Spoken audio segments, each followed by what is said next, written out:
whenever we get up, not only those whose names are on the wall, but those that are still wearing the uniform all over the world in defense of this great nation.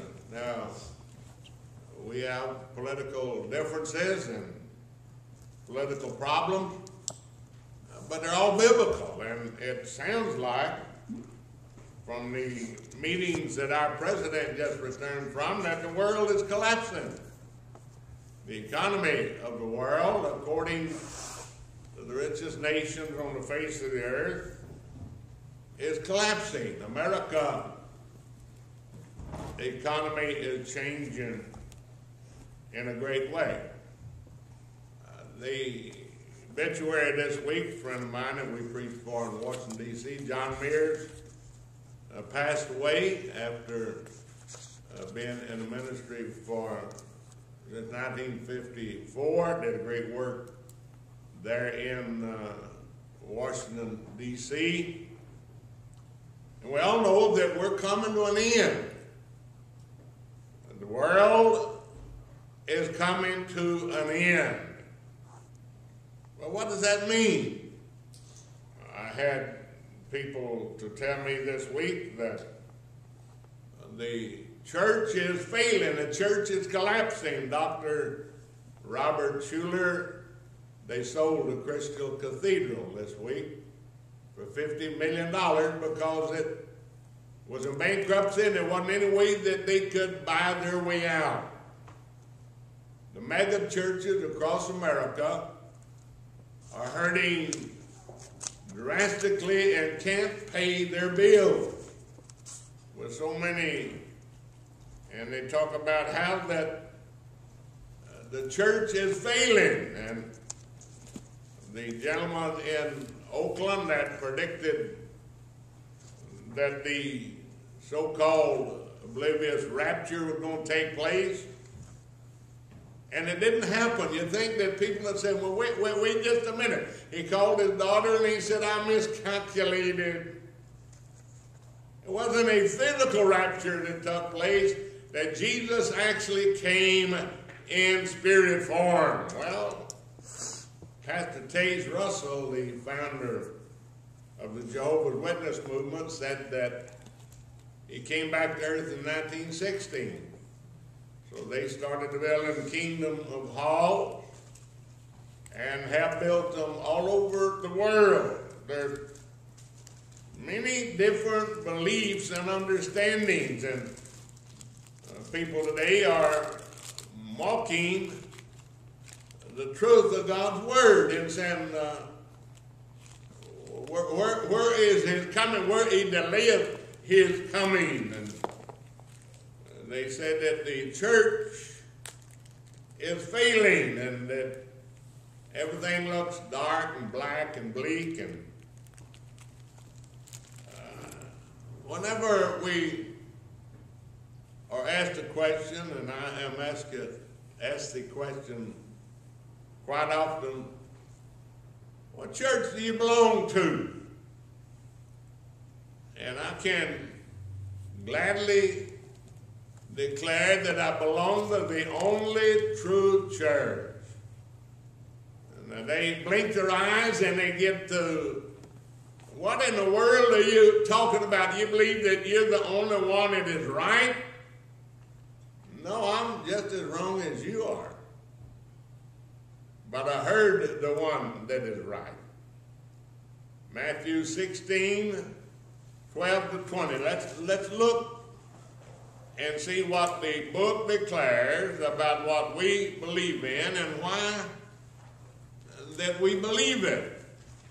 Be ready always to give an answer concerning your belief, your understanding. Well, that's just your interpretation. The Bible's clear enough, it'll interpret itself if we'll get out of the way and read it for what it states and declares. Matthew 16, starting with the 12th verse, Matthew 16 and 12.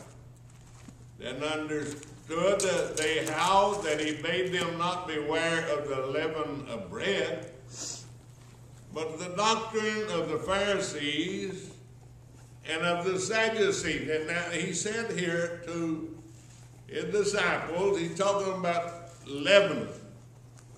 That's yeast, and it was spread through the bread. And he said, beware of the doctrine of the Pharisees and of the Sadducees. Understand what they are teaching. Didn't say be fearful of it. He said, understand it. My wife gets upset with me because I watch Jimmy Swaggart and Jimmy Baker from time to time to find out how far astray people can get. Now you say you're being judgmental. Well, I'm not the judge. The Word is the judge. And whenever you understand what they're saying. Now listen to what it said. Beware of the doctrine of the Pharisees and of the Sadducees. Understand the teaching. Don't just say, well, that they're here, and now understand. Compare it with what the Bible declares. When Jesus came into the coast of Caesarea Philippi, and I had the privilege of preaching at Caesarea Philippi to some 100 pastors and their wives that had been invited by the Israeli government. And we had gathered there, and they chose me to be the speaker at Caesarea Philippi. What an amazing, glorious thing that takes place here on this mountain. We stood there, looked around, and that's where Jesus was standing at Caesarea Philippi, and he asked his disciples, saying, whom do men say that I, the Son of Man, am? Who do other people say that I, the Son of Man, am? Who is Jesus? Well, we have a vague understanding of him, but who do you say? Listen to what he said. Whom do men say that I, the Son of Man, am? They said, some say that thou art John the Baptist, some Elijah, and others Jeremiah, or one of the prophets. And he saith unto them, but whom say ye that I am? Now, the outside of his chosen few, he asked them one thing, now he's asking his chosen few, those that had gathered together with him there. And he saith unto them, but whom say ye that I am? And Simon Peter answered and said, thou art the Christ, the Son of the living God. Now he's the Son of Man, and he is the Son of the living God. He's the Son of Man in that he is the second Adam, born of a virgin, wrapped in swaddling clothes. The eternal God became man, manifested, tended himself in a flesh and bone body. Bible very plain interpreting Emmanuel. Emmanuel meaning God with us. So he is the Son of Man.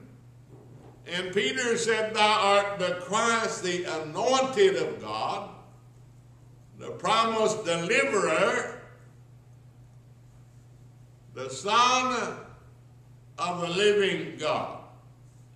So he's the Son of Man, and he is the Son of the living God. For God so loved the world, he gave his only begotten. Adam was born of the dust of the earth. God breathed into that dust man his breath, and man became a living soul.